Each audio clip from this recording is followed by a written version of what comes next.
Hello friends, I am Chevee. Welcome to my shed. How are you today? How's life? How's things? Let me know in the comments. I got a comment on yesterday's video. We talked yesterday that I canceling my book project. I was working on a sort of essay and poetry collection, and I just didn't like the direction that I liked the idea of it. I didn't like the negativity and the direction that it was heading every time I tried to write on it or tried to work on it. And we got a comment that I think it's a very good comment to think about for a little bit. And that is from Jeremy Cook, who said, "It's interesting how you write something thinking you'll publish it, then you wait a while and it no longer seems appropriate, even if it would have been okay at the time it was written." And I like that. And I responded to Jeremy already, so you already know how I feel about it. But I think I have some more thoughts. There's a lot of growth between the time that I wrote those things and now. There's also been a lot of growth between the time that those stories took place, decades ago and now. And there's been a lot of recent growth about my negativity that I don't like, and I want to push back on it and dial it in and be less cynical and be less just generally negative, right? And I think that all art is a time capsule. It's a time capsule of how that person was feeling in that moment, or how that person was viewing the world in that moment, or whatever it is. Whatever the art is, photography even, painting, writing, woodworking, all of that art is a time capsule of either growth potential or possibly even decline. It could be a time capsule of decline.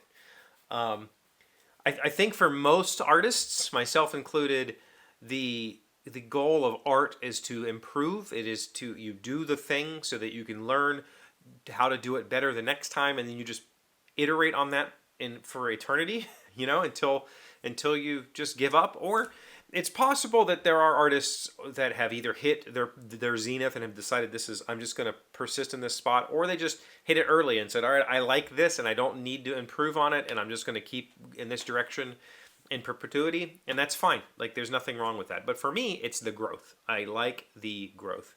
And so the stories that I've written, the content that I've written, which maybe someday I'll rework it.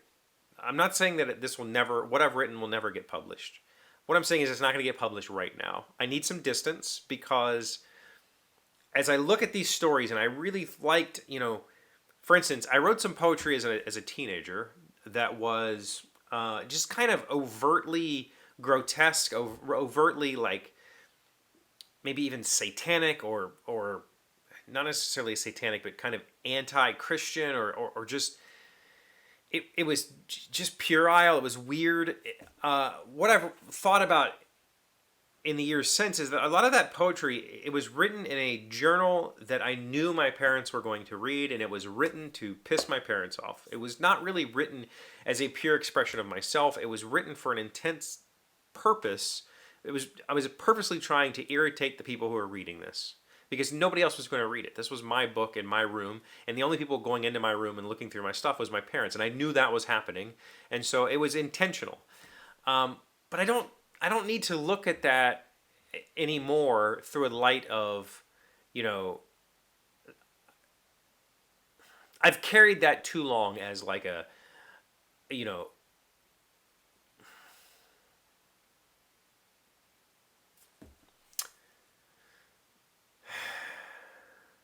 for too many years, I've painted those situations as if I was the victim, which I guess in some ways I was, but in truth I wasn't. It wasn't that, it really wasn't that big of a deal. And so I don't need to kind of constantly beat that to the dead horse. Now, the stuff that I've written, I'm satisfied with it. Like, I could publish it. I could. And I wouldn't be ashamed of it. I wouldn't be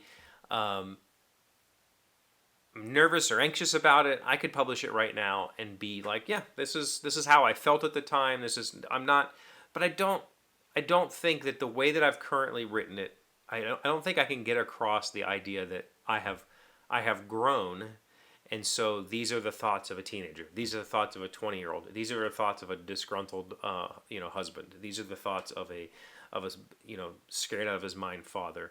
These are the thoughts of a dream chaser who is now grounded or whatever. Instead, it comes across as just me at 45 being this whiny man telling you that his life was so hard, and it really wasn't. There were hard times for sure. And that's the part that I need to fix. And that's the part I don't have time to fix because I think it's going to require a serious shift in my personal thinking and a serious shift in the way that I process these things before I can put it on page. And for that, I need some distance. I need some time. I need to reflect. I need to meditate. I need to think about it. And I need to go, okay, I'm not that person anymore. So how do I tell these stories with a little bit of levity? Not necessarily like, ha ha ha, I was, locked up as a teenager or whatever. But more like, the idiot that I was at the time thought this. And really put that across. Really put it across that I don't feel that way anymore. These are the products of that person. And this is the person that I was. And this is the person that I am now. And, I think that someday this will become something. It's just not going to be by the end of 2024. And I doubt it'll be by the end of 2025. It might be 2030. I don't know. It might be a very long time in the future.